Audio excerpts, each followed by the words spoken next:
Assalamualaikum warahmatullahi wabarakatuh. Ila ridho ilahi ta'ala wa khususan bibarakati suratil fatihah. A'udzubillahi minasyaitonir rajim. Bismillahirrahmanirrahim. Alhamdulillahirabbil alamin arrahmanir rahim maliki yaumiddin. Iyyaka na'budu wa iyyaka nasta'in ihdinas siratal mustaqim siratal ladzina an'amta 'alaihim ghairil maghdubi 'alaihim waladdallin. Bismillah, alhamdulillah, la haula wala quwwata illa billah, asyhadu alla ilaha illallah wahdahu la syarikalah wa asyhadu anna sayyidana Muhammadan abduhu wa rasuluhu la nabiyya ba'dah. Allahumma ya muqallibal qulub tsabbit qulubana ala dinik. Allahumma iftah qulubana ka futuhil arifin wan nawwir qulubana bihidayatil yaqin. Alhamdulillah para ibu, para bapak, kita terus akan malih nggih. Alhamdulillah kita bulan Rajab, sudah masuk bulan Rajab, sudah dapat seminggu ya, hampir Senin ada seminggu. Insyaallah mudah-mudahan kita sampai menikmati bulan Ramadan. Kita nikmati betul bulan Ramadan nanti nggih, betul-betul untuk betul-betul menjadi harapan sampai ke bulan Ramadan kan, wa balikna Ramadan. Alhamdulillah minggu yang lalu kita sudah sampai kepada bagaimana rekadaya orang ahlu kitab untuk memutarbalikan ayat Al-Quran, seolah-olah yang bukan ayat Al-Quran pun direka-reka untuk diakui sebagai ayat Al-Quran kan. Yalwuna al-sinatahum kan, yalwuna itu ya memutarbalikan, membelokkan. Nah kita sekarang juga masih mengenali, nah, ini sudah agak mendalam mestinya. Nah, jadi keagamaan itu memang urusannya kan urusan hati, urusan keyakinan, bukan urusan akal, urusan. Nah, sehingga ketika diakali ya, ada pengakalan untuk urusan agama, urusan kitab suci, urusan ayat, mesti kolap, nah, kan kolap, hancur sendiri gitu. Wa ma huwa minal kitabi kan itu. Wa yaquluna 'ala wahil kadiba, tetapi wahum ya. A'udzubillahi minasyaitonir rajim. Bismillahirrahmanirrahim. Ayat yang kita waos ini makana libasyarin dan seterusnya. Nah, ayat ini diturunkan ketika wanazalala maqala nasoro najrona. Wanajalalan tumurun opo ayat lama kola tatkalane podo ngomong ya sopo nasoro najron, orang-orang Nasrani bangsa Najron di Madinah. Ini kan sudah di Madinah ini. Nah kalau orang Yahudi Inna Isa, katanya orang-orang Najron, Inna Isa, satuhune Nabi Isa, ya bujui lagi ini ungkapan bujui. Inna Isa, saute Nabi Isa iku amaro, merintah sapa Nabi Isa hum ing Yahudi Najron, nah, Nasrani Najron. Merintah apa? Ayatakhiduhu robban, untuk menjadikan Tuhan. Jadi menurut pengakuannya orang-orang Nasrani ya, Nabi Isa itu memerintahkan kita untuk menyembah Nabi Isa. Nah, kemudian ada sekelompok orang Islam yang sudah Islam. Jadi oleh karena itu kalau ada pendewaan, cara nyembahnya orang Nasrani dan orang Yahudi kepada Nabi Isa itu seolah-olah mendewakan, mentuhankan, itu sebetulnya merupakan rekadaya, kepalsuan. Nah, itu yang harus kita waspadai. Nah, ketika orang-orang Nasrani itu bercerita kepada orang Islam, ada sekelompok orang Islam, walamma tolaba ba'dul muslimina, walamma tolaba lantat kalane nyuprih, tolabate nyuprih, meminta, memohon di sini. Sopo badul muslimina, setengah sopo badul musliminya itu dari orang yang tolaba ini. Jadi walama tolaba lantat kalane nyuprih, meminta, memohon.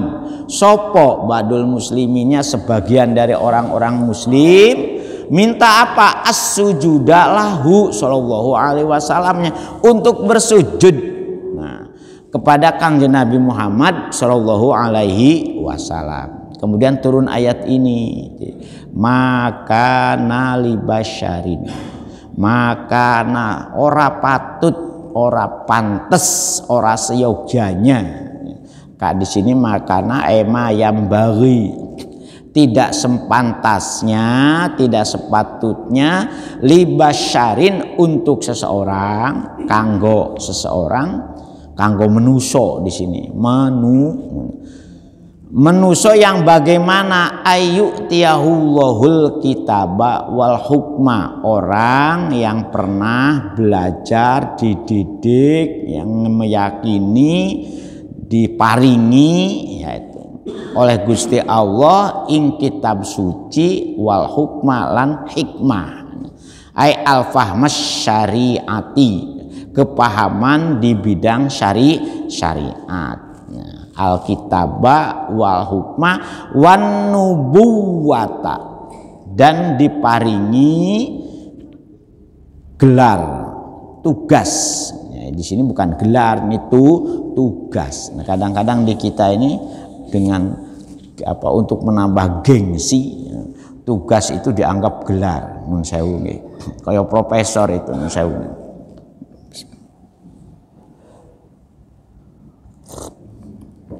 Alhamdulillahirabbil alamin. Jadi profesor itu bukan gelar, itu tugas sebagai pendidik di perguruan tinggi. Tapi di kita ini kadang-kadang bangga. Kalau gak ada propnya itu seolah-olah, nah, gengsinya itu gak ono. Padahal profesor itu gelar, bukan gelar, tugas, kepangkatan orang yang ngajar di perguruan tinggi. Ada asisten ahli, ada lektor kepala, dan ada guru besar, jenjang. Cuman di kita ini ya gitu, karena bangsa kita ini kan setengah-setengah ningrat, bangga dengan label-label itu bangga. Bukan masalah, bukan tanggung jawabnya. Kalau tanggung jawabnya ecek-ecek kan, ya buktinya ya banyak ecek-ecek. Tapi kalau labelnya soal casing, kita ini masih senang dengan percasingan, casingnya. Iya, casingnya koyo iyo, padahal software dan hardwarenya itu sudah expired. Sudah expired. Ini juga begitu, tidak sepantasnya untuk seseorang yang orang itu oleh Gusti Allah dipaparing kitab suci. Jadi kitab suci dulu, makanya amantu billahi wa malaikatihi wa kutubihi dulu kan, baru warusulihi. Jadi kitabnya dulu. Nah, jadi kitab ini perlu diajarkan.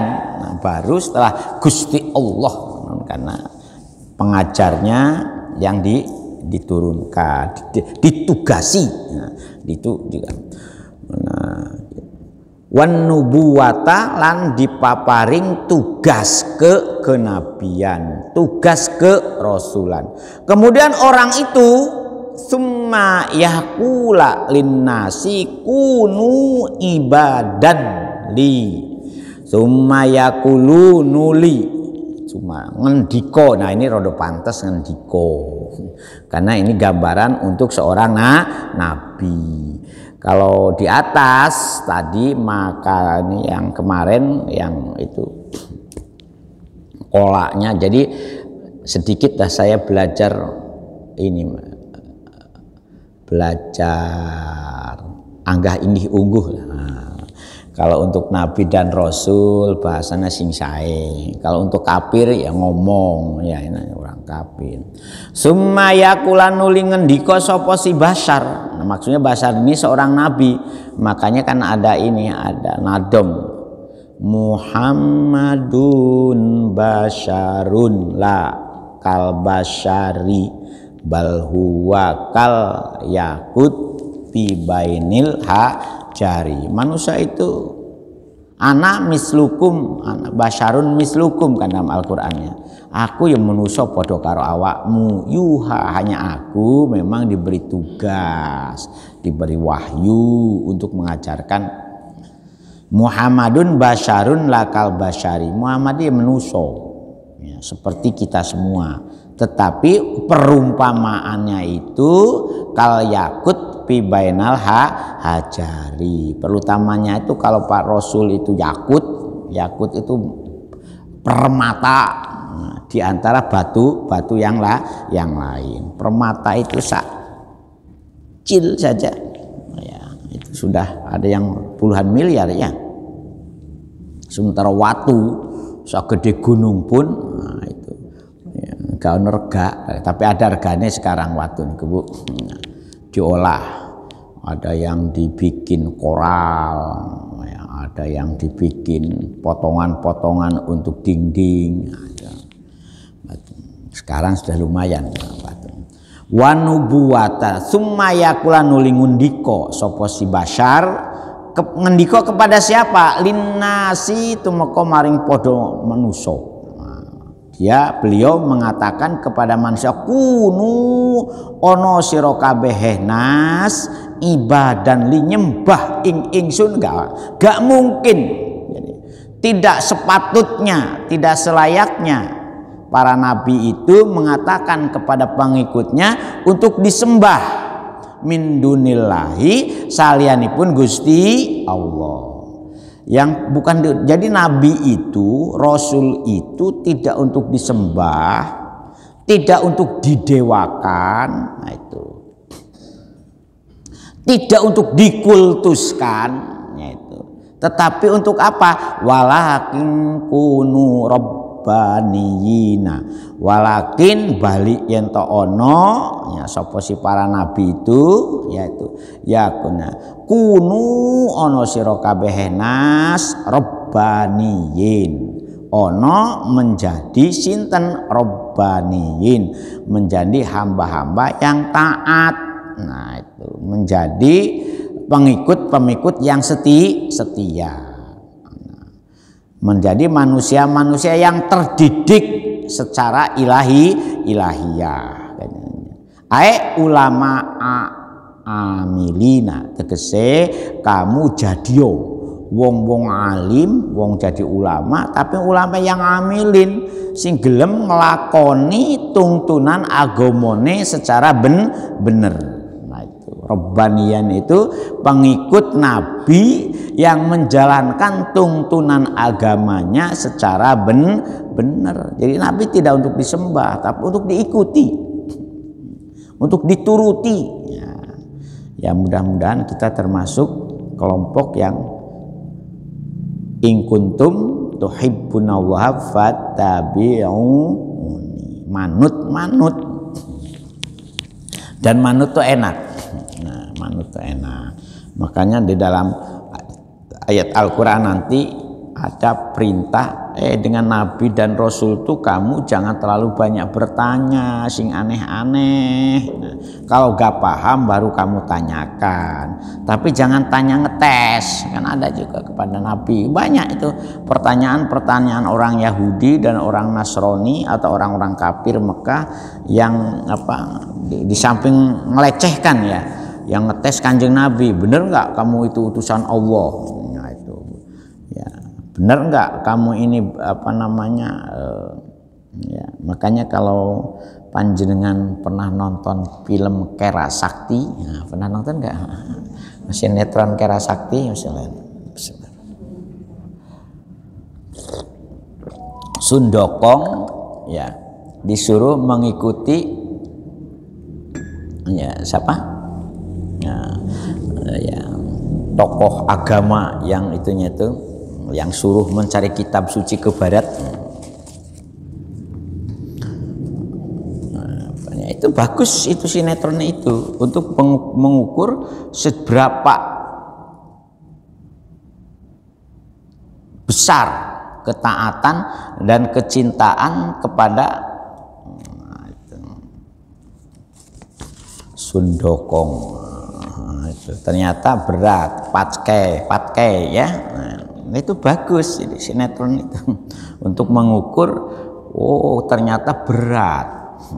Bahkan godaannya juga besar. Godaannya ada satu tempat namanya apa? Namanya populasi cewek semua ya. Datang laki-laki, waduh.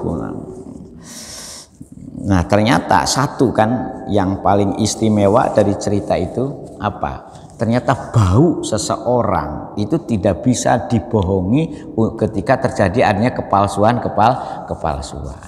Makanya rasa beriman kepada Gusti Allah itu. Mohon maaf ini kok cerita Sundokong.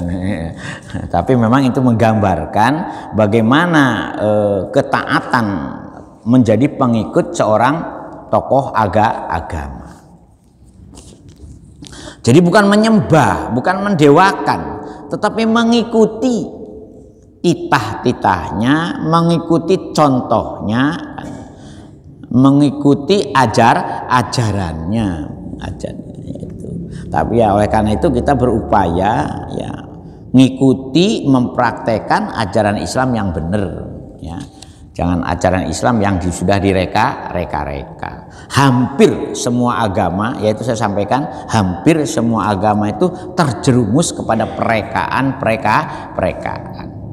Makanya Rasulullah kan mengancam, ya, man amila amalan laisa alaihi amruna fahuwa raddun. Man amila amalan, sinten mawon wong sing ngaku Islam melaksanakan segala tuntunan agama itu laisa amruna, yang tuntunan agama itu bukan yang diajarkan oleh Rasulullah Kanjeng Muhammad Shallallahu Alaihi Wasallam, bahwa raddun, maka perbuatan itu ditolak ya, dianggap bid'ah. Kemudian kita bertanya, nah kalau yang membuat rangkaian ininya sistematika, contohnya rangkaian bacaan sistematikanya setelah sholat. Nah, apakah rangkaian itu dari Nabi? Bacaan tahlil mulai dari ilah hadratin Nabi Mustafa, itu. Nah, ini memang betul yang membuat rangkaian termasuk sholawat. Yang membuat rangkaiannya itu yang banyak, bukan langsung dicontohkan kamu moco ini kayak gini, kamu ini dulu kemudian ini dulu ini ya. Tetapi setiap ungkapan yang dibaca, yang diucapkan oleh kita memang ada dasar hadisnya. Kamu habis sholat moco ini, kamu habis sholat moco ini. Nah, makanya kenapa di sini juga disuruh mendalami kitab Al-Azkar Nawawi itu supaya jenengan sumerap bahwa ada memang bacaan-bacaan yang perlu kita latih, kita biasakan, kita jadikan sebagai ungkapan-ungkapan kalimah thayyibah yang semuanya itu ada dasar hadisnya itu. La ilaha illallah, tahlil itu kan sebetulnya untuk belajar mengokohkan mengungkapkan la ilaha illallah. Halala yuhalilu tahlilan itu moco la ilaha illallah. Kalau hauqalah itu mau la haula wala quwata. Sehingga dirangkai. Nah, para ulama membantu kita membuat rangkaiannya itu, dan itu tidak termasuk bid'ah. Karena apa? Hanya untuk membuat tartib. Nah, seperti panjenengan sholat atau wudhu itu kaki dulu, muka dulu, ya, kan ada tertibnya. Nah, yang membuat sistematika tertib itu dikukuhkan oleh para ulama. Al-Qur'annya kan hanya idza kuntum ila sholati faghsilu wujuhakum wa aydiyakum ilal marafiqi, kan itu. Wa wamsahu biruusikum wa arjulukum ilal ka'bain. Nah, ungkapan ayat itu dijadikan sebagai pedoman. Oh, karena yang disebutkan pertama ini, yang kedua ini, yang ketiga ini, yang keempat ini, maka tartib itu menjadi bagian yang harus kita praktekkan ketika kita sholat. Kan solu kama, perintahnya kan hanya solu kama ro'aitu muni usoli. Sholatlah kalian seperti kalian melihat aku sholat. Nah, sering sudah yang saya sampaikan itu. Ketika Rasul kita yang melihat sholat Rasul kan bukan satu orang, ada yang di depan, ada yang di tengah, ada yang di belakang. Makanya muncul varian praktek sistematika sholat. Nah, supaya kita bisa membedakan mana yang inti dan mana yang sekedar pelengkap, makanya para ulama memutuskan untuk ada syarat, ada rukun, dan ada sunnah-sunnah ketika sholat. Itu para ulama itu. Jadi jangan wah itu bid'ah, wah kan kacau. Jadi kalau orang nggak ngerti itu, makanya jangan terlalu banyak berkomentar sebelum kita belajar dulu. Monggo kita belajar.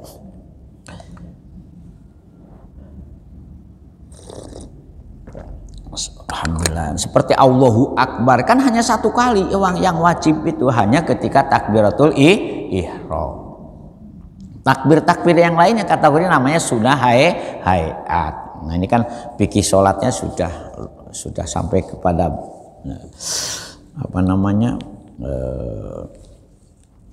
berjualan di masjid dengan menggunakan.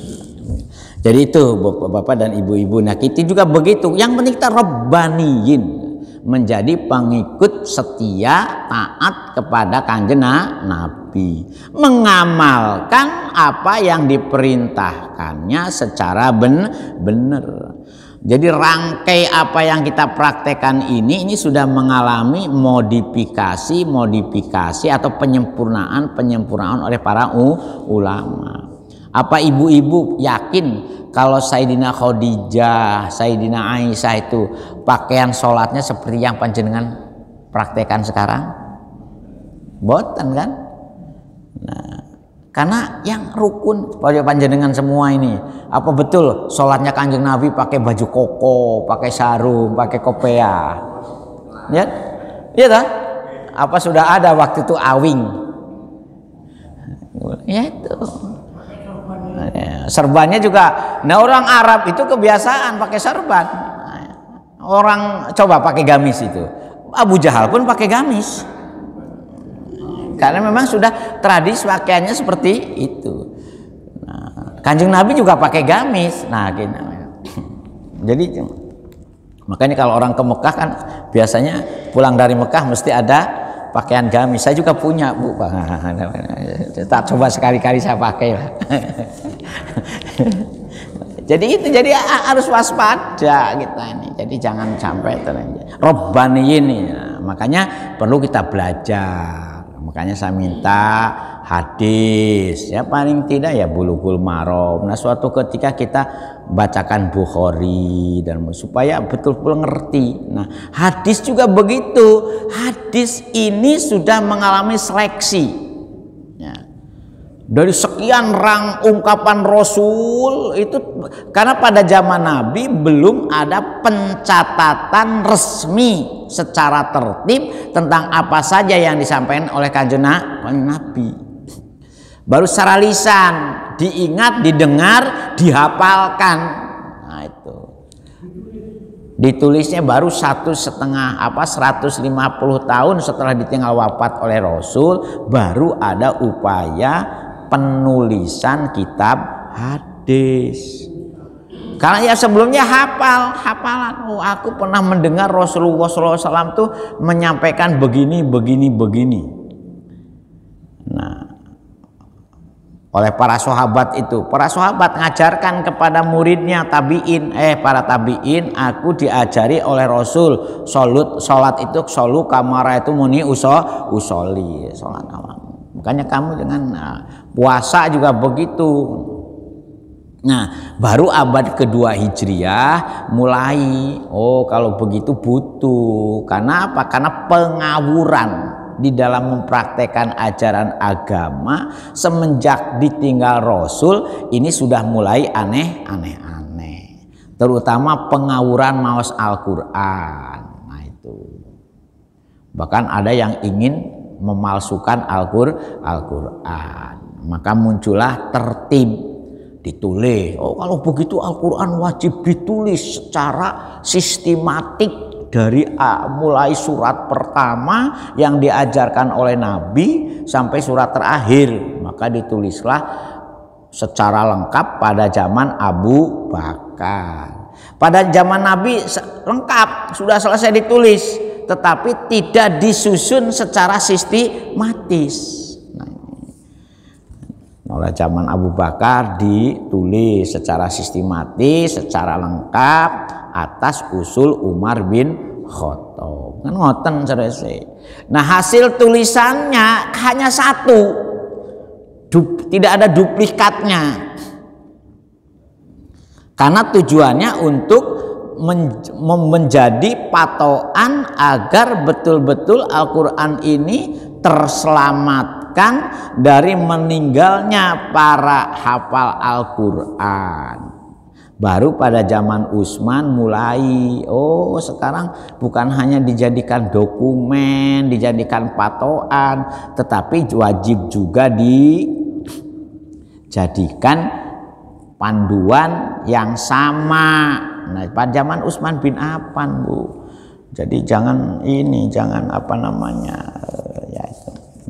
oleh Umar bin Affan akhirnya dibuatlah 6 tulisan yang sama persis untuk dijadikan patokan di beberapa kota besar yang sudah menjadi wilayah kekuasaan umat Islam. Waktu itu apakah Al-Quran sudah orang membaca dalam tulis? Tidak. Karena belum ada harokat, belum ada titik. Nah, untuk memudahkan akhirnya muncullah namanya Abul Aswad Ad-Duali yang memberi tanda baca Al-Quran. Berikutnya muncul Imam Khalil bin Ahmad yang memberi harokat. Jadi kita ini enak, sudah ada harokatnya di waos ngene.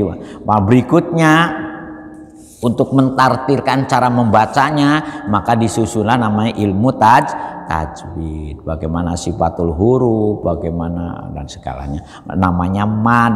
Nah, itu akhirnya ini dipanjang 2 harokat kada mad tabi'i. Nah, ini mad wajib muttasil, ini mad jaiz munfasil, ini mad adli sukun dan segalanya. Itu para ulama. Itunya tuh yang mereka yang membuat panduannya itu. Nah, supaya kita nggak ngawrobbaniyin itu di situ. Kita bersyukur, makanya kita bersyukuri ada para ulama yang membantu kita mempermudah apa yang dipraktekkan oleh Rasulullah Muhammad SAW. Jadi menjadi ulama amilina. Nah, kata Rabbaniyin itu mansubina ila Rabb. Mansub itu dinisbahkan. Jadi kamu ini hanya sebagai pengikut pemaku Tuhan yang harus taat dengan apa yang dicontohkan oleh para Rasul. Nabi ini sudah dibekali masalahnya. Di samping secara khusus Nabi itu diberi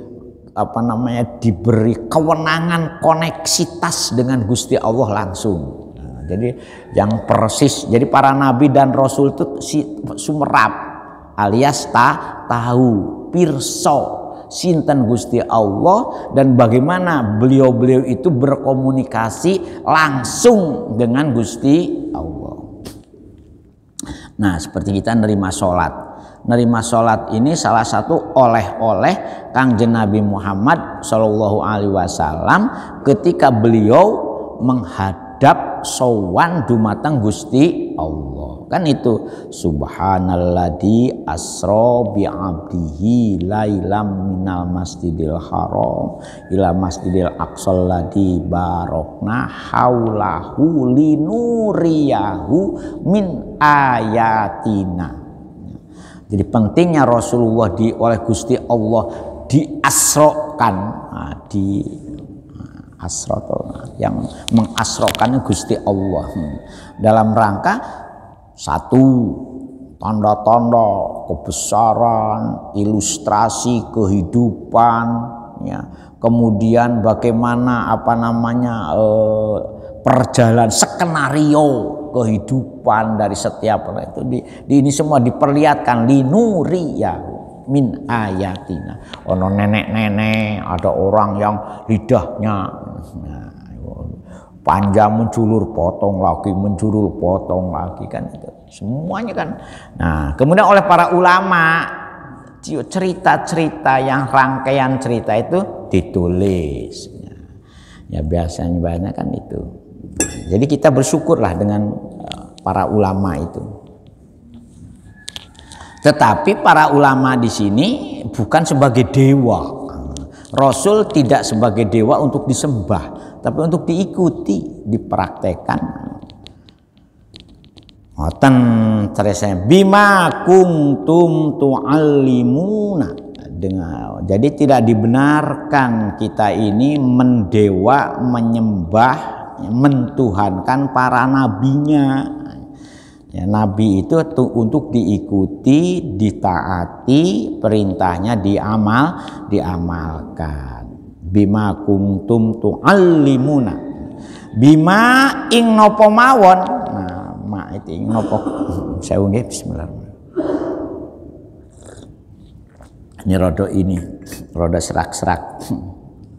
Nah, kalau nikin kalau Gusti Allah itu kan dikurangi. Tidak boleh minum es. Nah, kalau minum es itu langsung seri, biasanya langsung pilek. Berarti nikmat es itu sudah mulai dikurangi. Nah, karena disuguhi tidak diminum, ya dianggap tidak menghormati tuan rumah, diminum. Nah, ya, walaupun tidak banyak sebetulnya.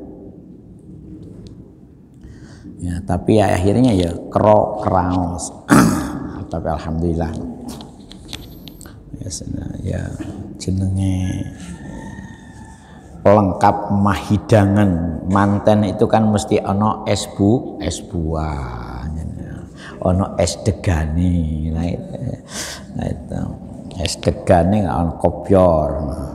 Ada kopioran, ada kopior asli. Kopioran itu biasanya tepung ya Bu ya. Kalau kopior asli itu memang enak.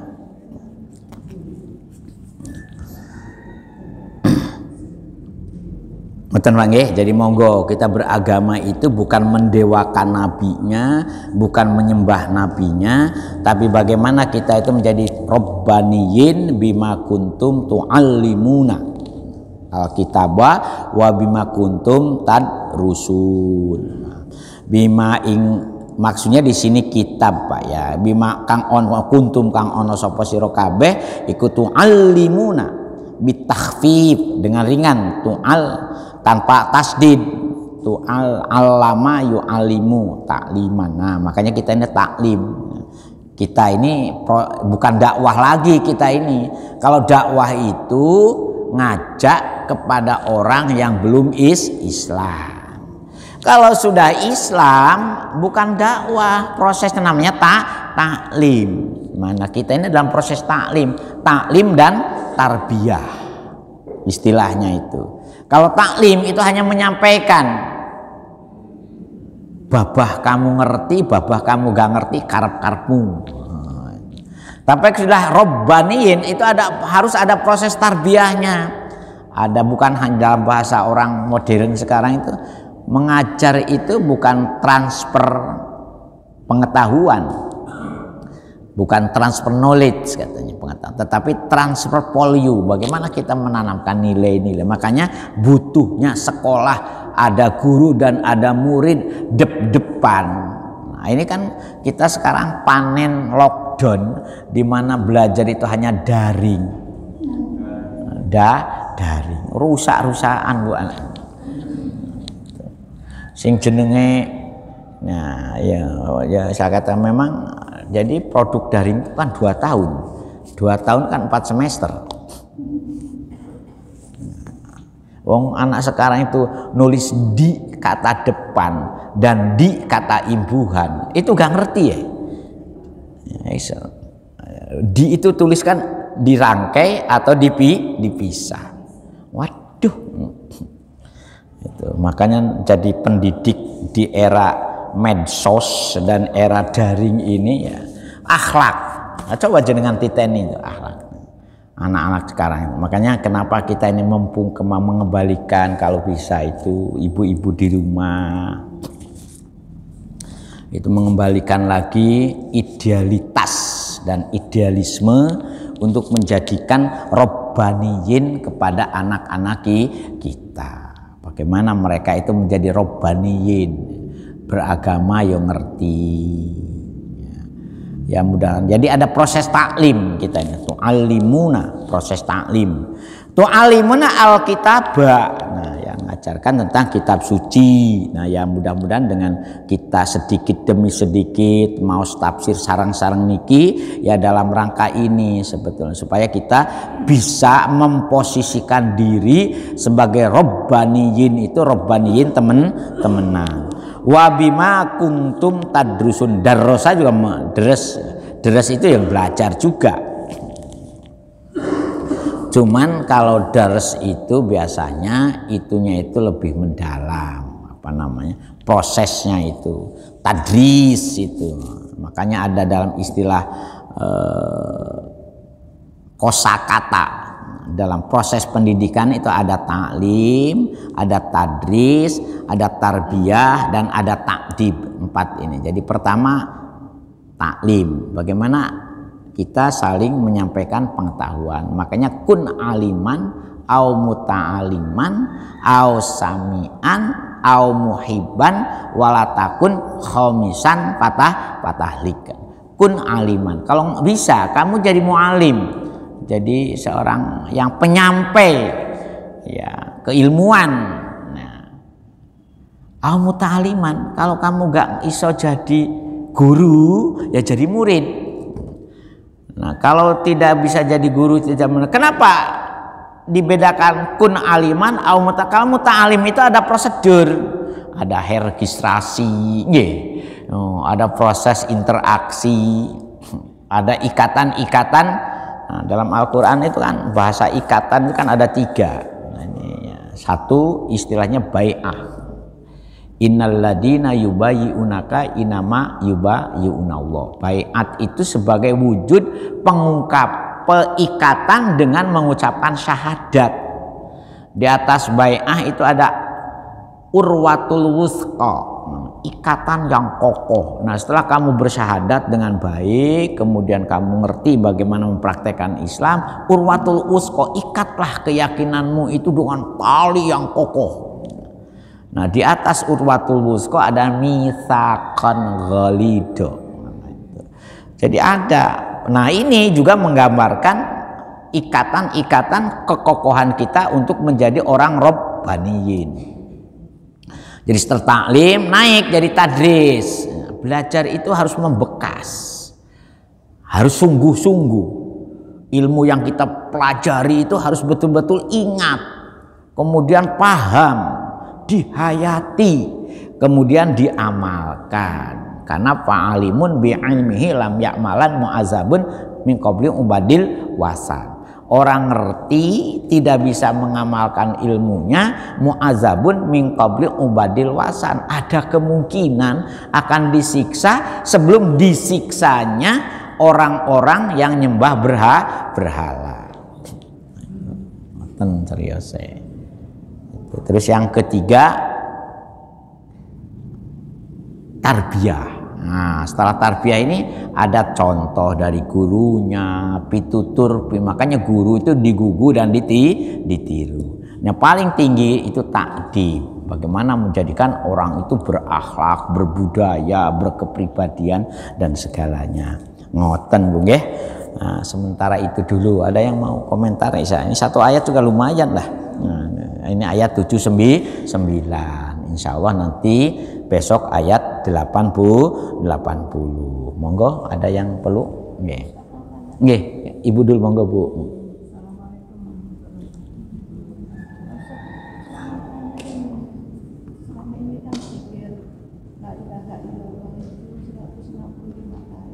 Nggih. Bismillah.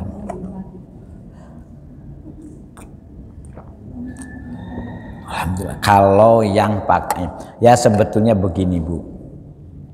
Al-Quran tuh memerintahkannya zikron kasiro, berzikirlah sebanyak-banyaknya, tanpa harus dihitung 1 kali, 2 kali, 3 kali.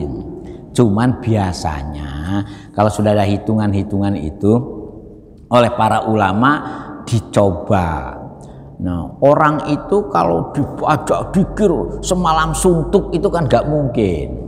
Atau dikir duduk dikir. Nah, sebab zikir dalam konsep yang perlu kita pahami ini adalah zikir yang berada di dalam allazina yazkurunallaha qiyamau wa qu'udaw wa ala junubihim. Harapannya seperti itu. Nah, hitungan-hitungan seperti itu biasanya oleh guru itu untuk melatih.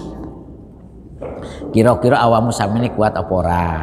Nah, nanti dinaikkan lagi samene kuat apa ora? Itu nah, sebetulnya seperti memang kecuali mau subhanallah 33 memang ada hadisnya itu. Subhanallah 33, alhamdulillah 33, Allahu akbar 33. Itu di Al-Qarnawawi hadisnya itu dikutip itu untuk maos itu. Apa sudah sampai belum yang terkaitnya? Ngoten Bu. Jadi panjenengan mau 165, mau 200. Nah, cuma biasanya kalau sudah ada yang memberi hitungan seperti itu harus ganjil macam-macam, itu ada ininya itu yang ada siriyah dari murabinya, ada rahasia dari pendidiknya, dari penyampainya itu. Makanya saya tanyanya kalau sudah seperti itu Bu, saya jenengan dapat sekian itu dari siapa? Nah, itu seperti contohnya ngapunten nggih. Itu contohnya kan ada istighfar 33, la haula 33. Kemudian itu biasanya mun sewu nggih Bapak-bapak, kalau panjenengan maos yang ada hitung-hitungannya itu kaitannya juga dengan hikmah. Dan kita perhikmahan. Wah sakmene.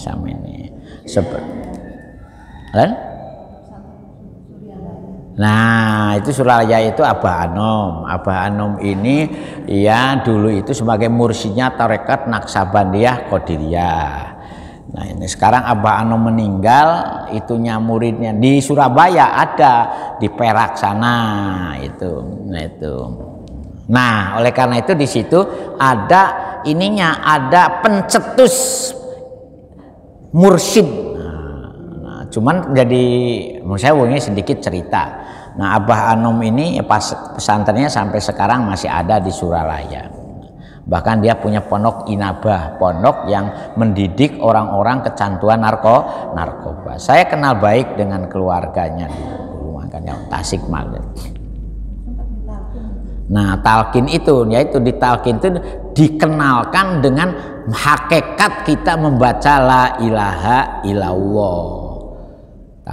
Talqin dari kata laki ya, liko talqin dari kata lakia.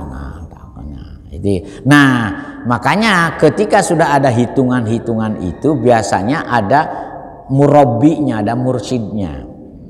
Nah, saya tidak, oleh karena itu hikmah apa dibalik itu jangan tanya kepada bukan mursyidnya. Ini bisa salah bisa salah kedaden. Ya, ngono sewu nggih. Nah, sebab ada kode etik. Nah, ini supaya kalian bapak-bapak juga semerap. Jadi kalau kita masuk rumpun ilmu pertorikohan dan ada riadoh latihan dalam jamaah torikoh, itu ada ini sendiri, itu ada kode etiknya. Ritual-ritualnya juga gitu, maos ini sekian, yang dibaca. Jadi ada semacam ininya, ada di samping SOP, ada kode etik, ada platform bacaan, ada sistematika bacaan apa. Kalau subuh baca ini, kalau duhur ini, asar ini, bahkan ada juga dikir khofi dan dikir siri. Ada tasbih diputer tangan sekian dengan tidak jumlah kan. Jadi dan saya itu ini. Jadi kalau ada orang seperti itu jangan ini dan apa, karena memang ada kode etik. Nah kebetulan saya sendiri memasuki ke dalam rumah tertentu di dalam bidang pertorikohan yang berbeda. Ya kebetulan seperti kakak ipar saya ini almarhum Allah maghfirlahu itu mursyidnya torikoh Naksabandiyah Qadiriyah yang berpusat di Joso. Nah, kemudian Abah Anom yang Purwosono. Nah, ada ya kita besok sajalah kapan-kapan kalau kita ini bercerita tentang itu ya. Nah, ya. Sebab kita juga perlu kenal dengan hal seperti itu. Sebab ini sudah menjadi hobbit di masyarakat muslim. Seperti NU.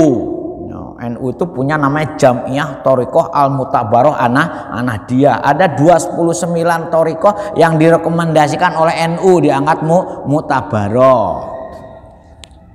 Kalau di daerah sepanjang itu ada Tijaniyah, di daerah ini ada Syadiliyah, ada ini. Jadi saya rada belajar sedikit tapi gak banyak-banyak, Pak. Al-Fatihah. A'udzubillahi minasyaitonir rajim.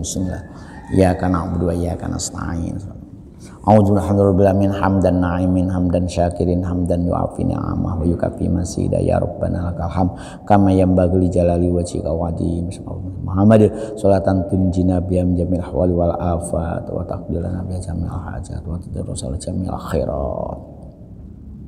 Allahumma ftah qulubana ka futuhil arifin wa nawwir qulubana bi hidayatin ahlana wa auladana wa talamidana min ahlil ilmi wa ahlil khair wa la taj'alna wa iyahum min rabbana habib azwajina wa dzurriyyatina qurrata a'yun waj'alna lil muttaqina rabbana zalamna anfusana wa illam taghfir minal khasirin rabbana atina fid dunya hasanah wa fil akhirati hasanah wa qina azabannar subhana rabbika rabbil izzati amma yasifun wa salamun alal mursalin walhamdulillahi Sekulang dan sekulang pangutnya ihdinas siratal mustaqim. Assalamualaikum warahmatullahi wabarakatuh. Astaghfirullah rabbal baraya astaghfirullah minal khata